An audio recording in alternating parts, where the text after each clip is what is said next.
Hey, what's up, Closer Nation? I bet you missed me yesterday. Turns out we had to move some things over. We had to go from Whiteboard Tuesday to Whiteboard Wednesday. Well, surprised, it actually sounds better. Who'd have thought, like, this whole time we've been making these videos and we never thought to just like bump it one more day and call it Whiteboard Wednesday. Anyway, so here we are. Today what I'm gonna talk to you about is how to save money when you're earning a commission check. I know a lot of us, we only get to eat what we kill. We go out into the marketplace and we earn a commission check. We're commission only, and that's how we feed our family. That's how we support our lifestyle and everything else. And we forget to save money. And in the event that something happens and you don't have money put off in different places according to the method that's easy to use, that I'm gonna share with you today, in the event that you don't have a plan like this and you don't have the money that put off somewhere and your kids get sick, you get sick, your significant other gets sick, something happens, you break your leg skiing on a vacation and you can't go to work for a month. Anything can happen to us. So I want you to be smart. If you're making $20,000, $30,000, $40,000 a month and you're blowing it all on fancy cars and everything else, I'd tell you to just like,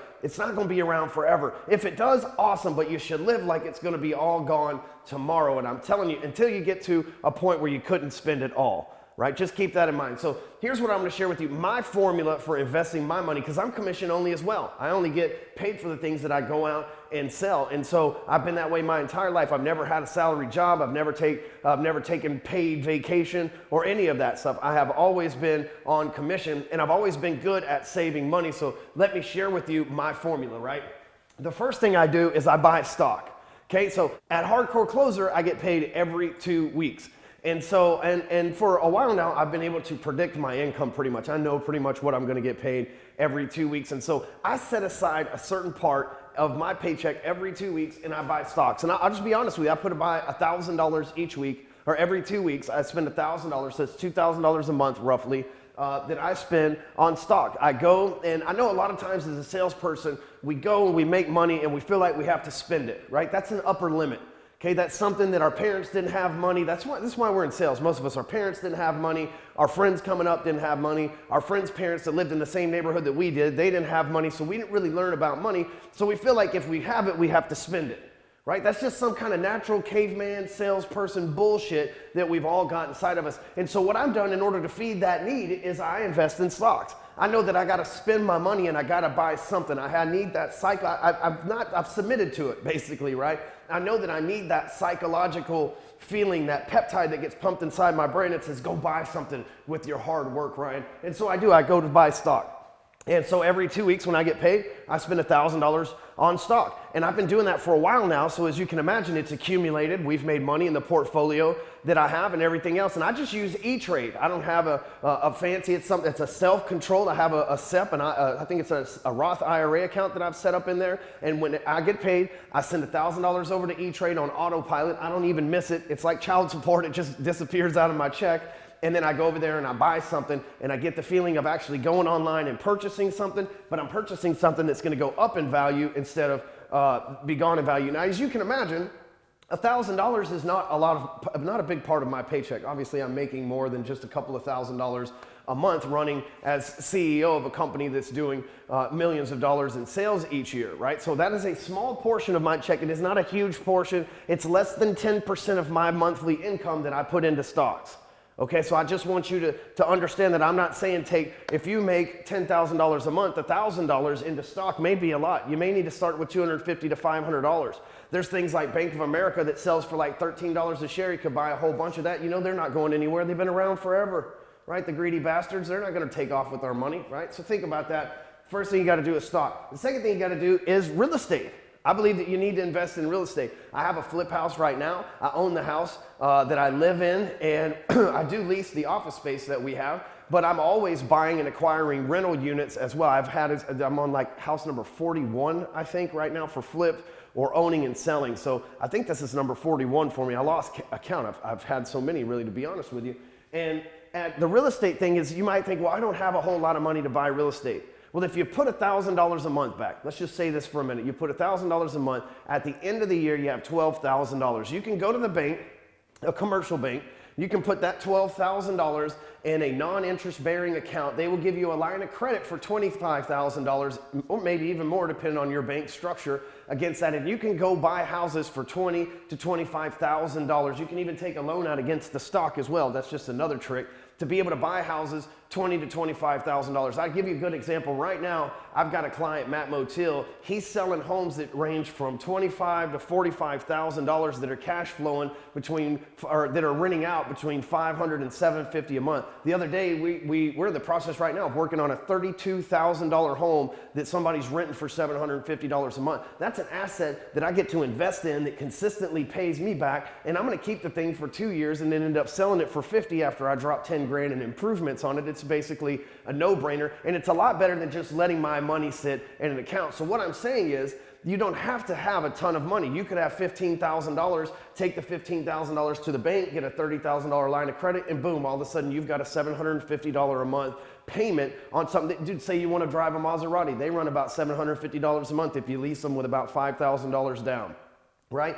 This house could take care of your Maserati payment. Instead of you just paying that money and not getting it, this house could take care of it. We use our flip house over here as a way to not only reduce our tax like the flipping business that we have is not only a way to reduce our tax exposure on some of our other companies, but we use the real estate flipping business as well as it gives me something to do, right? Because oftentimes our business gets boring, so it's always a new challenge when I'm in the real estate business as well. And ultimately, you want to start owning apartment complexes, you want to own storage facilities, and several other things that I think are really good investments in regards to real estate, shopping malls. I mean, you can't really lose. So like the great thing about real estate is you can take something that's cheap and you can turn it into something expensive. The whole thing is in your control, and it depends on how big or how long. And they're not making any more of it, and it's about as safe as an investment as you could possibly want. Here in Dallas, where I own 2 properties, they say that it's expected to go up 34% in the next 4 years. Dude, I'm not gonna get that return on the stock market. I promise you, my E-Trade account is not gonna spit out 34%,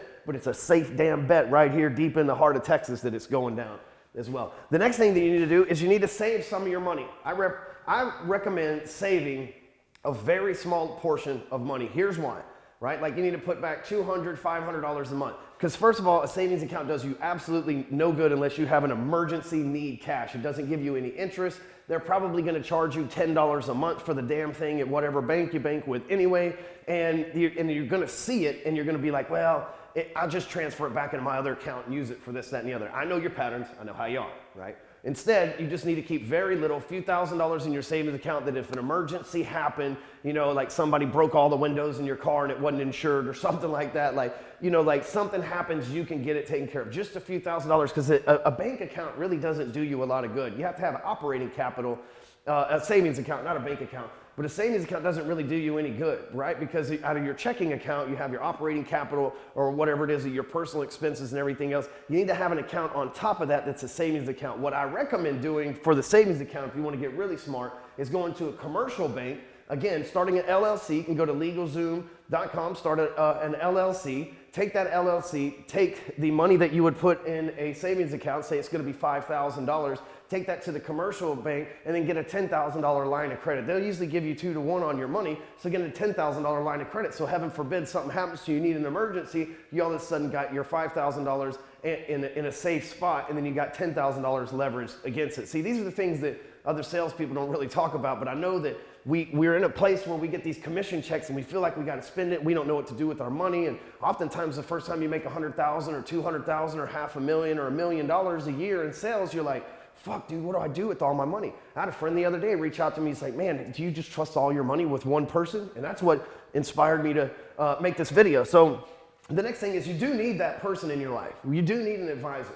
My advisor's name is Nick Bellamy. He works for Northwestern Mutual here in Dallas, Texas. I have been using, he's actually been a friend of mine since 2008, and I have been using him since he started in there. And his portfolio at Northwestern Mutual is outperforming my portfolio at E-Trade, so that's always a good thing. Now, listen, when you give, there's human error, right? So when you hand your money off to an investor, that you're basically signing it away. Don't expect to get it back until you're like 55 or 65. You know how all that stuff goes. But I recommend Nick because that's who I use. Now listen, Nick doesn't pay me any money. He probably doesn't even want to be associated with me because he's an outstanding church-going guy. And here I am saying fuck and looking high as hell on camera all the time, right? Just for you, Nick. But so anyway, reach out to him. He's on Facebook. You can find him. But you need an advisor. And listen, don't give all your money to an advisor either. I give a very small portion. I give somewhere between $25,000 and $50,000 a year to Nick because I know that it's safe and I know that it's an emergency thing. And, not that he would ever do that because I would strangle him, right? But if he lost all my money, it wouldn't be the end of the world because I'm not putting all my trust in someone who can make a human error. I've got a friend, Howard Getson, that owns a hedge fund, and they have these, and this is my next step when I get enough money, right? To be able to, I'm trying to get enough money to give to you, Howie. But so like he has this hedge fund where these artificial intelligence bots, he has like 15 PhDs writing code for him. Dude, it's sick over there in his office. They're like plugged into the internet. Well, so like he says that the stock market can't be predicted by a human because the stock market's unpredictable. We never know what's going to happen. There's too many moving factors. So his bot intelligence, right, the swarm intelligence that he has predicts, it doesn't predict, it sees in real time when things trending up and it buys all the way up time and time again. Dude, it's just amazing what's out there. So you can't, what I'm saying is you can't always trust a human. I believe you can trust Nick to do what he says that he'll do with your money, but you can't always trust a human being when it comes to this, but you do have to put some of your eggs in that basket. So I want you to understand, and like I said, I use Northwestern Mutual personally, and I promised you guys that in the beginning of the video that I'd share everything that I truly use. So these are the tools that I use. The last thing is you need an insurance policy. Okay, you can get this from this guy too, or it can be an outside source, or if you want to get really fancy and make a whole lot of money, you can get an estate attorney to write up your own personal insurance plan. But you need some sort of life insurance because here's the thing, life insurance is it's tax-free. So if you die and you have a $2 million life insurance, your family truly gets $2 million. They don't get $2 million minus the state taxes and life insurance taxes and all that stuff. So if you're making $150,000 a year and you pay $100, or maybe it's $250 a month to have a $2 million life insurance, in the event that something happens to you, heaven forbid, but in the event that something happens to you, all this shit is covered. Your real estate portfolio, your house, your cars, your family, everything's covered. So you really do have to have life insurance. And if you get the right type of life insurance, you can invest into the life insurance and then pull money back out of it to invest in your businesses, yourself, pay your bills and things like that. You'll have to talk to an advisor, somebody that you need to learn and align yourself with that can advise you on how that stuff works. But life insurance is something that you have to invest in. And I say life insurance isn't something that you have to pay, right? It's like you got to pay it every month. It's not a bill, it is an investment. Right? You're putting $200, $100, let's say you're putting $50 to $250 a month towards a $2 million asset in the event that something happens, which is fucking likely on this planet. Like everything on this planet is trying to kill us. I fuck around, trip over one of these wires, bust my head open, it's bye-bye fucking closer, right? The next thing you know, everybody's like, yo man, I really like that closer guy. It was like, you never fucking know. You could breathe too much air and die. You could drink too much water and die. It's like everything on this planet is trying to kill you, right? So why wouldn't you just like bet against those motherfuckers, right? Like fuck them, bet against them. That's what I would do, life insurance. So then an advisor can help you out with that. I use mine, my life insurance policy is through Nick Bellamy, same guy as well. So, and again, he doesn't have any idea that I'm plugging him. He's probably gonna be freaking out. So here's the place you need to put your money, E-Trade. Open you up an E-Trade account, it's free, you can get a debit card against it, send a specific amount of money, mine is $1,000 every 2 weeks, into your E-Trade account and buy something. Man, when you go and you want to buy a Louis Vuitton purse, right, instead go over here to the stock exchange and buy LVMH, which is the maker of Louis Vuitton, buy their shit for $1,500 or $2,000 and watch it grow over the next few years, right? You need to invest in real estate, take your money, put it in a commercial bank, leverage the money 2 to 1. Some of them will give you 3 to 1. Buy houses, flip them until you can afford to keep them and rent them out, right? The next thing is make sure you have a small amount, not a very large amount, but a small amount of savings with a line of credit against it so that you can leverage the money that you have. In the event that you have $5,000, you take it to a commercial bank, you get a $10,000 line of credit against you. In the event that something happens, you have a huge hospital bill or something of that nature, you got $10,000 that you can draw against. You need to give your money to a human. I know I'm like all these robots. But you need to give your money to a human as well. You need to have somebody that has experience and a financial license managing a portion, a small portion, not the overwhelming large part. The overwhelming large part, I believe, should be in real estate. That's where your big investment should be, right? But they should have a portion of your retirement money because like I said, when you sign something up with an advisor, you're not seeing that shit till you're 65 or 55. Their job, in all honesty, Nick's gonna hate me for this, their job in all honesty is to keep you from cashing out and taking your money away, so they lock you in, and that's good for you because they're working with your money long term in order to grow it the best way they can. And lastly, you have to invest in life insurance. I know that insurance agents on the other side of this camera are going, yeah, fuck yeah, he said it, right? But it's true. Right? Everything on this planet is trying to kill you. You need to bet against those motherfuckers. I think that's good karma anyway, right? But you need to bet against these motherfuckers. You need to make sure that in the event something happens, all this is covered by this, which is something that's really pennies on the dollar, especially if you're making $20,000 or more a month. You're nuts if you don't have all that set up. So, hey, if you learned something on this, if you're going to follow the formula, there's two things. If you learn something, share this with somebody else that can learn from it as well. The other thing is, if you start following this formula, hit me up. Shoot me an email, ryan@hardcorecloser.com. Shoot me an email and tell me how you've started this plan and what it's done for you. And I appreciate you watching. Make sure you go to breakfreeacademy.com/entourage and get signed up so you can get more stuff like this on a regular basis delivered to your email and be a part of our mastermind. So talk to you soon.